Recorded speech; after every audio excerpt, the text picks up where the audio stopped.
Carmen, muchísimas gracias por la invitación y saludos a toda tu audiencia. Gracias. ¿Qué es lo que plantean ustedes como expertos sobre el tema de la medición de la pobreza? Todos estos elementos que aquí muy a grosso modo recuperé para dar para dar un mensaje previo a la conversión contigo.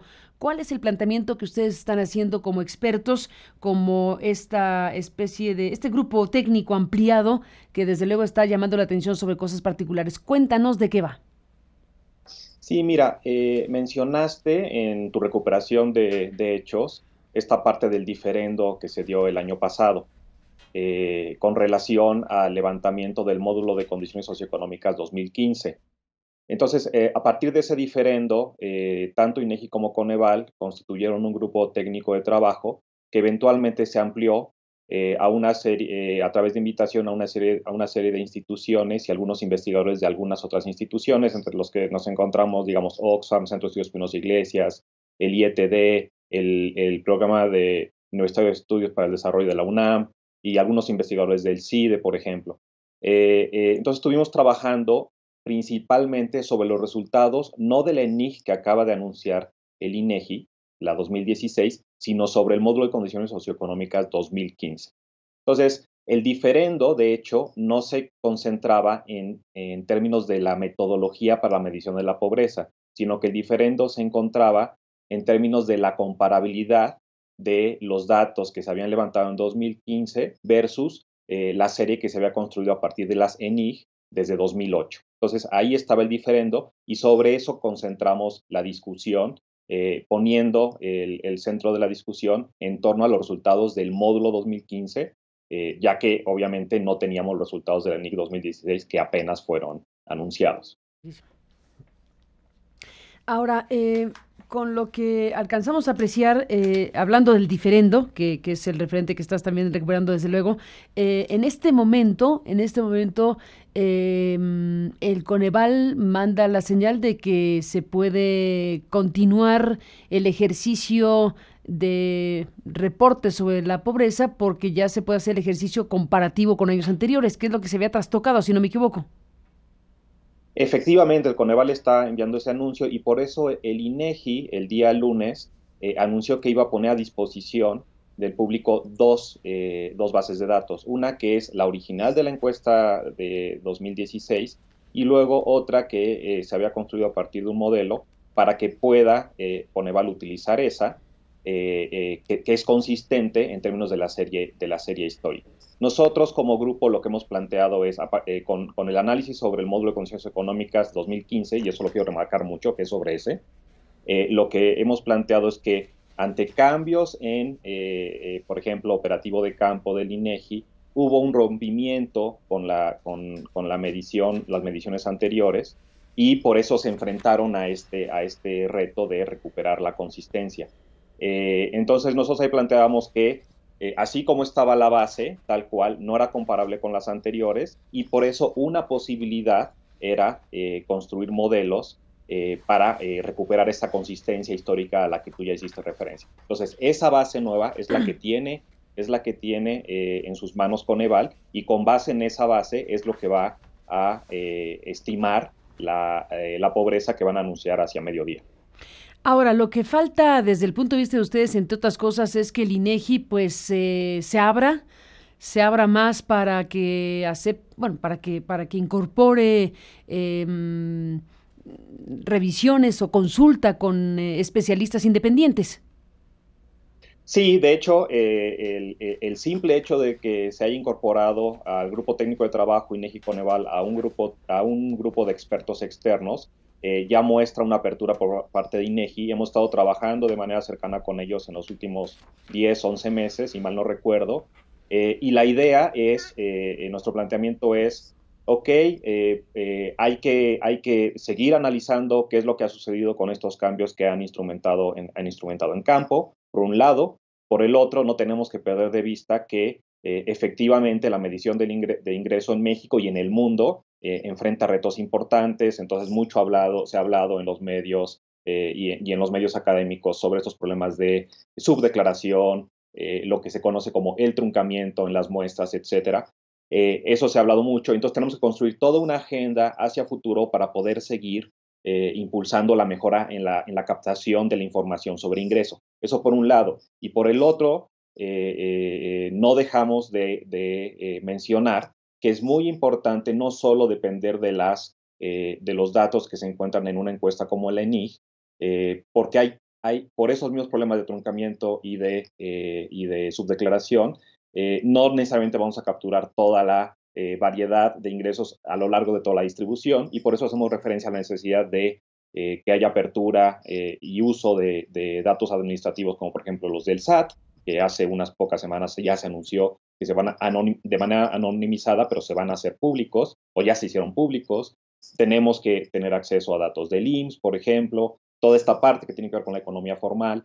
Y también, por el otro lado, se tiene que tener un padrón de beneficiarios adecuado de los programas sociales para que podamos utilizarlo en el mismo sentido. ¿Un solo padrón? Un padrón completo y adecuado para que sea válido para todos, que lo reconozcamos como válido y lo podamos incorporar a estos análisis sobre ingresos.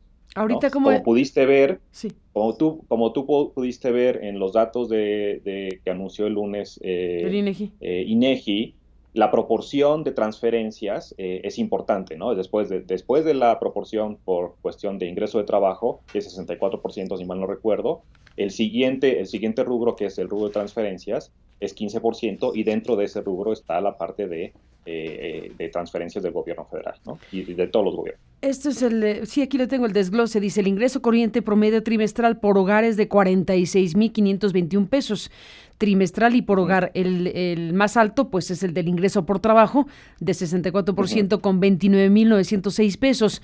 El segundo, efectivamente, como dices, es el de transferencias, que es el de 7,239 pesos por familia, trimestralmente, que es el 15,6%. ¿A qué se refiere específicamente este ingreso por transferencias? ¿Son subsidios del gobierno? ¿Son programas sociales? ¿Qué son? Principalmente ahí es donde vienen las transferencias por parte de los gobiernos, ¿no? Entonces, pues es alto. Esa parte es alto, y por eso, y hace rato escuchaba lo que mencionaba Enrique Galván cuando hacía el desglose de cuánto tendrían por ingreso las personas más pobres si les quitáramos ese componente, ¿no? Sí. Entonces, esa parte es muy importante, la tenemos que conocer bien, tenemos que saber a quién le está llegando exactamente, los mecanismos, etcétera. Y por eso el padrón único de beneficiarios es una necesidad importante cuando estamos analizando el ingreso a lo largo y ancho de toda la distribución socioeconómica del Entonces, país. Lo que ustedes quieren o están pidiendo es que se tenga una medición del ingreso más precisa, que se utilicen los datos del Seguro Social y del SAT. A ver, dime una cosa, ¿el SAT o del SAT qué se puede tener de información para tener una medición más apropiada de los ingresos en México? Por ejemplo, cuando tú vas a campo y levantas una encuesta, cuando te hablaba de este problema de subdeclaración o truncamiento, subdeclaración, por un lado, es la gente de manera sistemática tiende a reportar menos de lo que ingresa para por pagar razones menos, distintas y variadas. Digamos, por ejemplo, si a ti te van y te preguntan, ¿tú cuánto ganas? Y tienes miedo de que, ahora sí que de que el SAT te caiga, sí.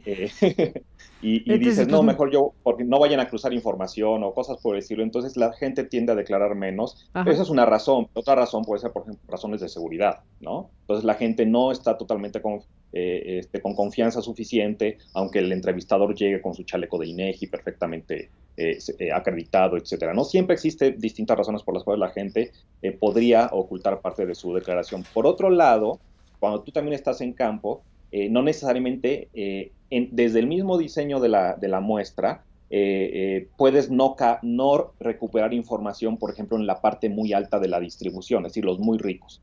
Eso, en términos de diseño, se trata de controlar, pero cuando tú ya bajas a campo, tú tocas la puerta, y no todas las puertas te las abren, ¿verdad, Carmen? Sí. En el entorno en el que vivimos. Y entonces ahí tú empiezas a tener este tipo de problemas de truncamiento. Entonces, ¿para qué nos sirve información administrativa? Pues para aquella información a la cual, por un lado puede estar subdeclarada o por el otro no estamos teniendo acceso a nivel de campo, la podamos recuperar. ¿Qué información hay en la información del SAT? Pues básicamente, tanto en la del SAT como en la del IMSS, tú estás obteniendo información de población que está dentro de la formalidad, ¿no? Que no tienes la población que está en informalidad y que sabemos que en el caso mexicano es muy importante, ¿no? Entonces, no solucionamos el problema únicamente incorporando información del SAT y del IMSS, sino que, por ejemplo, tendríamos que ver estas cosas como el padrón único beneficiario y otras fuentes posibles que nos permitan capturar información sobre ingresos de la población informal que no está reportando que no está declarando ante el SAT o que no está dentro del IMSS, ¿no? Totalmente de acuerdo. Ahora, la manera de, además de la medición misma, de la metodología para medir, de los planteamientos que ustedes hacen, también es importante, además de la metodología y de los elementos para medir, la manera de presentar la información es importante para que la sociedad pueda comprender rápidamente de qué estamos hablando. Estamos aquí en este momento revisando lo que el INEGI nos mostró esta semana de la nueva serie de encuesta nacional de ingresos y gastos de los hogares. Y bueno, al plantearlo trimestralmente y por hogar, la cifra que tenemos es 46,521 pesos de ingreso corriente promedio trimestral. Sí. Si lo ponemos en términos de individuos, tendríamos el dato, te pregunto, de en promedio una persona registra en México un ingreso corriente de ¿cuánto entonces? No he hecho la cuenta, pero si quieres te digo cómo la hacemos. O sea, tú tienes 46,000, que es trimestral, eso lo divides entre 3 para llevarlo mensual, que es algo más fácil de comprender para la población. Y luego tenemos una población, hogares de tamaño de 3.7 integrantes en promedio, ¿no? Uh-huh. Entonces, digamos, con todos esos elementos tú puedes reconstruir esa historia. INEGI lo presenta en estos términos por una razón de cómo está construida la muestra. Es decir, cuando tú vas y le preguntas a la gente sobre ingresos, sobre gastos, hay ingresos y hay gastos que no necesariamente son mensuales, sino que pueden, los periodos de referencia pueden ser distintos. Entonces, un trimestre como periodo de referencia te puede capturar de mejor manera todos aquellos ingresos y gastos que no necesariamente van a caer mes con mes, ¿no? Uh-huh. Pero sí, obviamente, luego eso hay que trasladarlo y por eso luego tiene mucho más éxito, además de sensibilidad política, tiene mucho más éxito la manera en que se presentan los resultados de pobreza, ¿no? Es mucho más fácil para la gente entender que te digan el número de pobres que hay en México, aunque luego con nuestra metodología de pobreza multidimensional hay que empezar a dividir, ¿no? Es decir, este grupo tiene estas características, este grupo tiene estas características, este es un pobre de tal tipo, este es un pobre de tal otro tipo. Pero digamos, en general es mucho más fácil para la población entender los resultados sobre pobreza que entender un documento más técnico que hace referencia a un levantamiento de una encuesta con ciertas características en particular. Uh-huh. Pues aquí el vuelo, mi aritmética me da 4,191 pesos mensuales por individuo. Si tomamos como familia 3.7 de miembros de una familia en promedio. Sí, yo te creo. Más o menos. No bueno, si no, la aritmética se hace fácil, pero en todo caso, aquí lo importante es efectivamente la composición de los ingresos de esos 4,191 al mes por persona. 64% serían de ingresos del trabajo y el 15%, el casi 15.6% sería de estas transferencias de las que hablas, que serían los recursos públicos que se utilizan en programas sociales, subsidios, etcétera, etcétera, ¿no? Sí, hay otros tipos de transferencias, pero sí, principalmente están las de gobierno. Sí. ¿Qué es lo que decía Enrique Galván? Si le quitamos a los mexicanos ese componente del 15.6, queda de por sí es un Exacto. ingreso bastante débil frente a las necesidades que tendría una familia y una persona.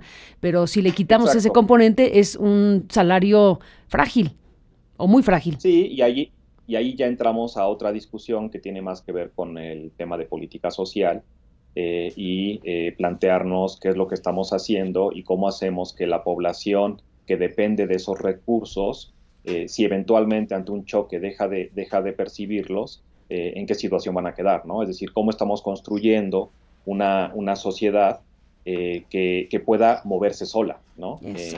Ante eventualidades económicas, sociales, etcétera, ¿no? Dijiste una frase perfecta, una sociedad que pueda moverse sola. que no necesite finalmente, bueno, una sociedad que pueda tener ingresos, recursos para que pueda desarrollarse de la manera más fuerte posible frente a pues las muchas necesidades que puede tener cualquier individuo o familia en una sociedad.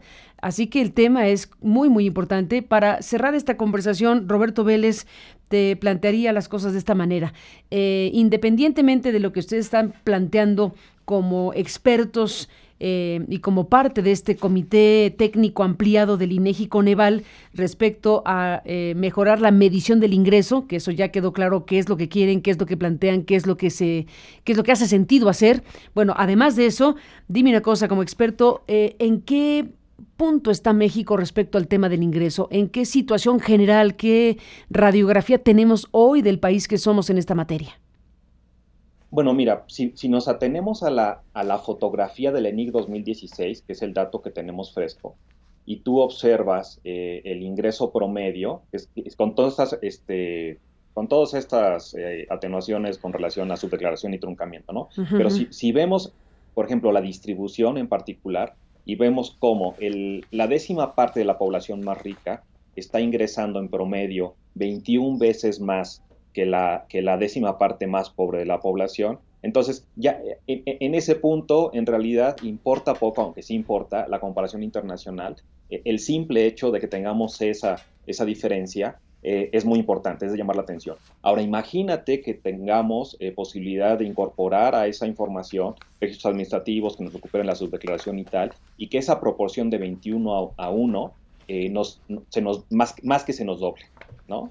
Entonces ya estamos hablando de una sociedad que en términos de ingreso está prácticamente rota, está polarizada, ¿no? Es decir, no nos reconocemos unos de un estrato con otros de otro estrato. Somos mexicanos de distintos tipos y eso en términos de proyecto de país pues tiene implicaciones, yo no diría que indirectas, sino completamente directas, ¿no? Sobre el día a día en una sociedad. Entonces, en ese sentido, es importante no solo pensar por el lado de la medición de pobreza, sino para poder entender la problemática social y para poder diseñar una política social mucho más amplia, no deberíamos perder de vista el tema de la repartición de la repartición del crecimiento económico bajo, alto o como lo tengamos. Y por otro lado, tendríamos que empezar a entender a qué se debe que estamos llegando a ese tipo de resultados tan dispares entre la población. Nosotros desde el centro hemos trabajado muchos años en el análisis de la movilidad social intergeneracional, que básicamente a lo que nos referimos es qué tanta desigualdad de oportunidades hay entre la población, ¿no? Y en ese sentido, nosotros lo que hemos encontrado es que la desigualdad de oportunidades en el país es muy importante, ¿no? Entonces, si no eliminamos ese componente de la desigualdad, que no tiene que ver con resultados, sino que tiene que ver con oportunidades, entonces seguiremos teniendo una problemática como la que estamos observando en los resultados, como el que recientemente arrojó la ENIC 2016. En sus análisis, no puedo evitar preguntarte, Roberto Vélez, sobre el TLC. Ahora que estamos en el país, en esta especie de stand-by, en esta especie de espera de si se queda México en el TLC, de si Estados Unidos se sale o no del TLC, este momento de indefinición y en cierto grado de incertidumbre para un cierto tipo de modelo económico y comercial. Te pregunto, hablando de lo que estamos hablando, que es el ingreso, la pobreza, lo que son los mecanismos de distribución de lo que se genera, bueno, tenemos ese gran debate pendiente también, ¿no te parece? Estamos hablando de un modelo que durante todo este tiempo ha prevalecido y que si bien ha generado efectivamente crecimientos importantes en franjas o espacios de la producción en México, también es cierto que no resolvió y no sé si agravó, y te lo pregunto como experto si tienes una opinión, el tema de la distribución de los ingresos, de los recursos o de lo que se genera con mecanismos de apertura comercial. ¿Hay algo sobre eso en tu análisis, en tu revisión de por qué México está como está? Mira, sobre TLC no me he metido mucho, pero digamos lo que sí sabemos es que hay una coincidencia entre la apertura comercial, es decir, la incorporación de México al GATT hacia mediados de los 80, por ejemplo, en términos regionales, un estancamiento de la tendencia de convergencia entre las regiones. Es decir, durante el periodo de lo que conocemos como el milagro mexicano, se observa cómo las entidades empiezan a parecerse más entre ellas, se empiezan a acercar entre ellas en términos socioeconómicos, pero hacia mediados de los 80, justo con la entrada al GATT y después con el tema del TLC, se estanca esta transición. Yo no quisiera decir que se debe a eso, o más bien mi argumento sería, el TLC nos ha traído, la apertura comercial en general nos ha traído beneficios en promedio, pero estos no se han visto reflejados en ganancias mejor repartidas para toda la población. Y ese es un gran reto. Es decir, mi argumento sería, no para evitar que las diferencias se sigan ampliando, entonces tenemos que acabar con una visión de apertura comercial. Más bien es, dado que vivimos en un contexto de apertura comercial, ¿cómo hacemos, qué mecanismos establecemos para que mayor proporción de la población pueda hacerse de las ganancias del crecimiento económico impulsado por un modelo de apertura comercial? Pues todo un tema, sin la menor duda, Roberto. Te agradezco muchísimo, Roberto Vélez, director de Movilidad Social del Centro Estudios Espinosa Iglesias, que estés aquí para hablar de estos temas y sigamos en contacto si me lo permites. Gracias, buenos días y hasta la próxima. Claro que sí, muchísimas gracias y saludos a toda la audiencia. Gracias. Igualmente, gracias a ti, saludos y gracias por estar aquí esta mañana. Bueno, pues